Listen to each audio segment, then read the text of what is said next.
My name is Leonard Hilton McGurr. We're here in Brooklyn. I'm from New York. I'm an artist and I'm 65 years old.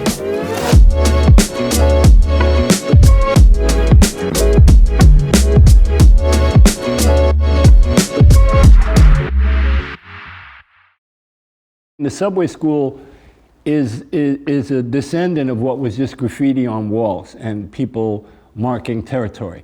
At that time, most of the kids involved were in high school. You know, it was a kind of a school in the same sense that we were learning from each other, if you will, and there were some people who were more talented, skillful, stylish, whatever it may be. Phase 2, rest in peace. You know, Stay High 149, rest in peace.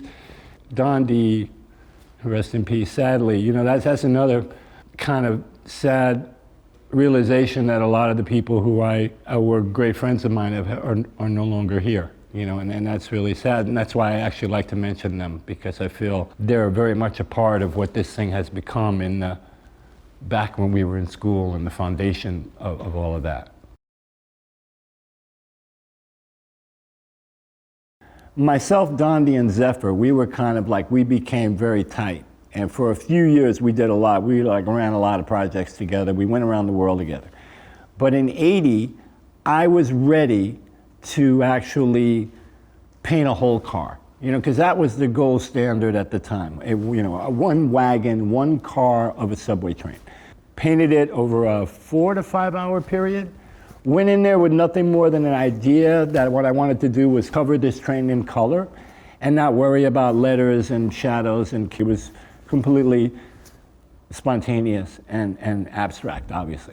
So I was like, yeah, this is, you know, if I'm an artist, this is what I would paint, if you will. And then rather than using a canvas and an easel, I chose to do a subway train. To me, it was just some way to really define myself. And once again, just get that car. Because whether I got a photograph of it or not, that didn't matter in real time. I just knew, you know, like, you know, I did it. There it is. Like, look at it running. It was only a cherry on top, I think, to see the documentation in such a profound, you know, images later in life. My old friends were now modern day real graffiti writers, painting trains, writing in subway stations, painting murals in handball courts like Lee Quinones, for example. I meet Fab Five Freddy, who's an instrumental character in my story at the time, into the beginnings of a hip-hop movement, if you will, with music and dance elements kind of percolating here and there in the Bronx, whatever. '80 to me is the probably most important year of the whole thing kind of coming together.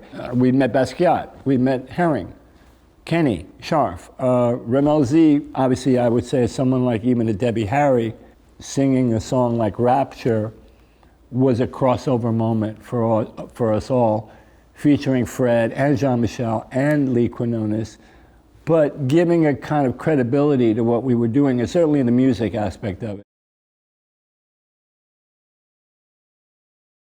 So the Clash's 1981, they arrive in New York City. Prior to their arrival, a club promoter asked me to paint a banner that they were going to literally unveil from the roof of this venue on 45th and Broadway. And myself, Zephyr, once again, we painted this massive banner, as big as this room, if you will, in terms of area space. So it was interesting, this kind of arrival of these guys. They're Brits, they're punks, they look cool as hell, they got, you know, the hair, everything. And then I meet, Joe Strummer, rest in peace.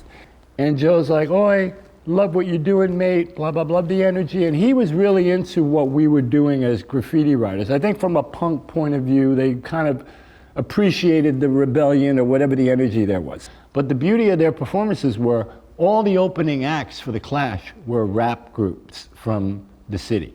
So we respected them just on the strength of that. They were like, we would love to bring you on tour. And they bring me to Paris and London, and that's my first experience in Europe. And it was great for me too because I really discovered them, and we went on to work together on their next album called Combat Rock, with some very great songs on that record, and I even got a chance to sing on a record with The Clash on that album. Well, back to the globalness of everything, right? And the possibility of reaching people on a massive scale around the world. Because I think in addition to just that, the fact that you guys, Uniqlo is kind of everywhere and accessible. And you know, in addition to the fact that on the creative end, the thing I like even more than anything, and I'm working on some women's products, which I'm very happy about, but it's just stuff for kids. You know, the kids are the future, right? We've said that, you know, many times, and I believe that, certainly.